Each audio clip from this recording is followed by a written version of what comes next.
बोलिए सच्चे दरबार की जय। बोलिए सियावर रामचंद्र की जय। पवन पुत्र हनुमान की जय। इस दिन सुबह जल्दी उठकर स्नान करें और लाल रंग के वस्त्र धारण करें। हनुमान जी को लाल फूल, सिंदूर और बूंदी या चने गुड़ का भोग लगाएं। याद रखें, इस व्रत में केवल एक बार शाम को भोजन किया जाता है, जिसमें सिर्फ मीठा भोजन जैसे हलवा, पूरी या परांठा ही ग्रहण करना चाहिए। नमक का सेवन इस दिन वर्जित है। चलिए कथा शुरू करते हैं।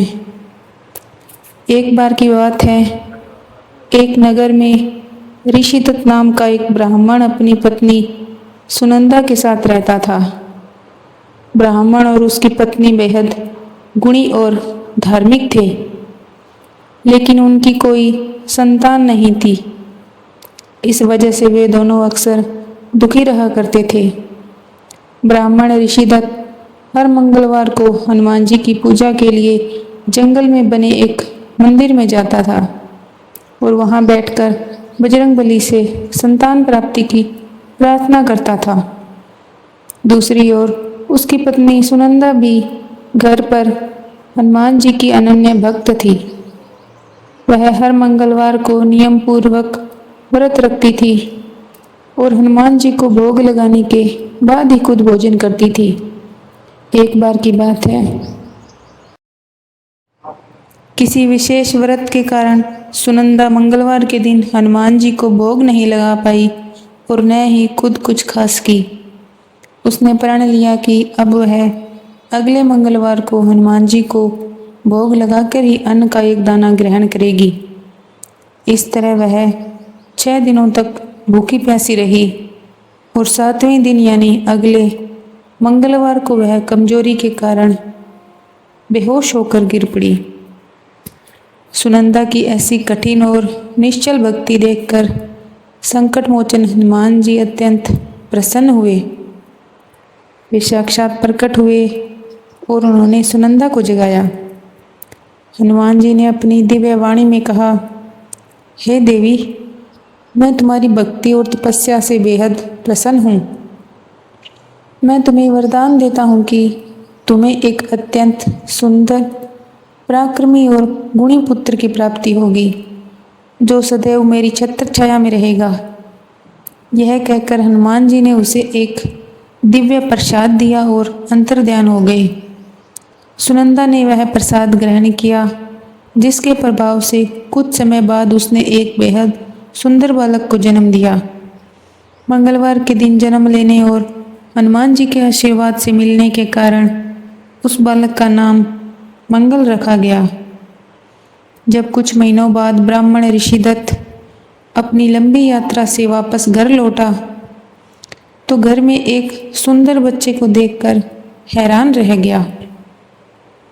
उसने अपनी पत्नी से पूछा, सुनंदा, मेरी अनुपस्थिति में यह बालक यहाँ कहाँ से आया? सुनंदा ने खुशी खुशी पूरी बात बताई कि कैसे हनुमान जी ने प्रसन्न होकर उसे यह पुत्र वरदान में दिया है। लेकिन ऋषिदत्त को उसकी बातों पर विश्वास नहीं हुआ। उसके मन में अपनी पत्नी के चरित्र को लेकर संदेह पैदा हो गया। उसने सोचा कि उसकी पत्नी झूठ बोल रही है। एक दिन जब सुनंदा कुएं से पानी भरने गई हुई थी, तब ऋषिदत्त मौका पाकर बच्चे को साथ ले गया और उसने दुर्भावनावश मंगल को एक गहरे कुएं में फेंक दिया। उसने सोचा कि अब न रहेगा बच्चा और न ही कोई झंझट। जब ऋषिदत्त अकेला घर लौटा तो सुनंदा ने पूछा, स्वामी, हमारा पुत्र मंगल कहाँ है? तभी पीछे से एक आवाज़ आई, माँ, मैं यहाँ हूँ। ऋषिदत्त ने मुड़कर देखा तो दंग रह गया। मंगल बिल्कुल सुरक्षित हंसता हुआ अपनी माँ की तरफ आ रहा था। उसी समय हवा में एक तेज गूंज उठी और हनुमान जी की आवाज़ आई, हे ऋषिदत्त, अपनी पत्नी पर संदेह मत करो। यह बालक मेरा ही दिया हुआ वरदान है। तुम्हारी पत्नी के सच्चे मंगलवार व्रत के पुण्य से ही तुम्हें यह पुत्र मिला है। ब्राह्मण को अपनी गलती का एहसास हो गया था। वह रोते हुए अपनी पत्नी के पैरों में गिर पड़ा और हनुमान जी से क्षमा मांगने लगा। उस दिन के बाद से ब्राह्मण भी अपनी पत्नी के साथ पूरी श्रद्धा से मंगलवार का व्रत रखने लगा। देखो भक्तों, हनुमान जी महाराज अपने भक्तों पर कभी आँच नहीं आने देते।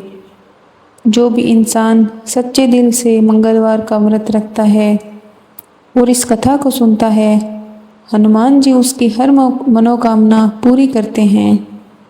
उसके घर में कभी धन धान्य और संतान सुख की कमी नहीं होती। आइए कथा के अंत में हम सब मिलकर हनुमान जी की आरती और जयकारा लगाते हैं। पवन तनय संकट हरण मंगल मूर्ति रूप, राम लखन सीता सहित हृदय बसहु सुरभूप।